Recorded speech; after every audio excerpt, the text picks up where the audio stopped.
लहजे में उसके साथ गुफ्तगू नहीं करनी चाहिए, वो उसका लहजा होता है जो हमारे साथ कर रहा होता है, हमें अपने अंदाज में उसके साथ मुजाहरा करना चाहिए। जब ये तालीम को हम अपनाएंगे तो इमाम हसन मुजतबा की रूह भी हमसे खुश होगी, और जब उनकी रूह खुश होगी तो हकीकी मोहब्बत उनकी जो हमें नसीब होगी, और जब उनकी मोहब्बत नसीब होगी तो आका करीम अलैहिस्सलाम की मोहब्बत नसीब होगी।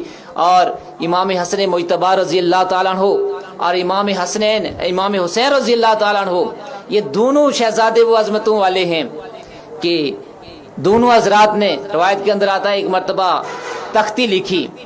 तख्ती लिखने के बाद दोनों आका करीम अलैहिस्सलाम की बारगाह में हाजिर होते हैं, और हाजिर होकर जो है वो चाहते हैं कि ताकि आका करीम अलैहिस्सलाम बताएं कि किसका खत सबसे ज्यादा अच्छा है।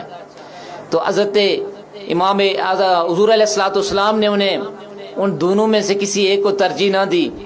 आका करीम अलैहिस्सलाम ने उन्हें हज़रत अली मुर्तज़ा रज़ी अल्लाह ताला के पास भेज दिया। उन्होंने देखने के बाद कहा, आपका फैसला मैं नहीं करता, आप अपनी माँ सैयदा फातिमा तो ज़हरा सलामुल्लाह अलैहा कसीरन कसीरा के पास चले जाएं, वो आपका फैसला करेंगी। अब सैयदा पाक की बारगाह में जब हाजिर होते हैं दोनों शहजादे तख्तियाँ लेकर, तो आपने भी उनका फैसला डायरेक्ट करने के बजाय कहा, मेरे पास ये 7 मोती हैं, मैं इनको हवा में उछालूंगी और जमीन पे गिरेंगे, उसके बाद आपने उठाने, जो ज्यादा उठा लेगा उसका खत सबसे बेहतर होगा। कहते हैं कि जब उन्होंने वो मोती हवा में उछाले, जमीन पे गिरे, दोनों शहजादे लगते हैं, एक ने भी 3 उठा लिए, दूसरे में ने भी 3 उठा लिए। अब 7वां दाना मोती का पड़ा है, और इतने में जिब्रील अमीन हाजिर हो जाते हैं। जिब्रील अमीन हाजिर हो जाते हैं और हाजिर होकर वो दाना उठा लेते हैं, उसके 2 टुकड़े करके जमीन के ऊपर फेंकते हैं। फिर उसको एक को इमाम हुसैन रजी अल्लाह ताला अन्हु ने उठा लिया, एक को इमाम हसन मुजतबा रजी अल्लाह ताला अन्हु ने उठा लिया। तो यूं दोनों के दरमियान फैसला हो गया कि दोनों अपनी लिखाई के लिहाज से बराबर बराबर हैं, किसी एक को भी दूसरे के ऊपर तरजीह नहीं है।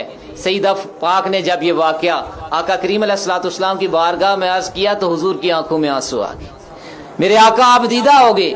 कहा, मेरे अल्लाह को इन एक का भी रंजीदा होना, एक की भी तकलीफ मेरे अल्लाह को पसंद नहीं है। मेरे अल्लाह ने जिब्रील को भेजकर ऐसा फैसला कर दिया कि दोनों खुश हो गए, एक का दिल भी नहीं टूटा।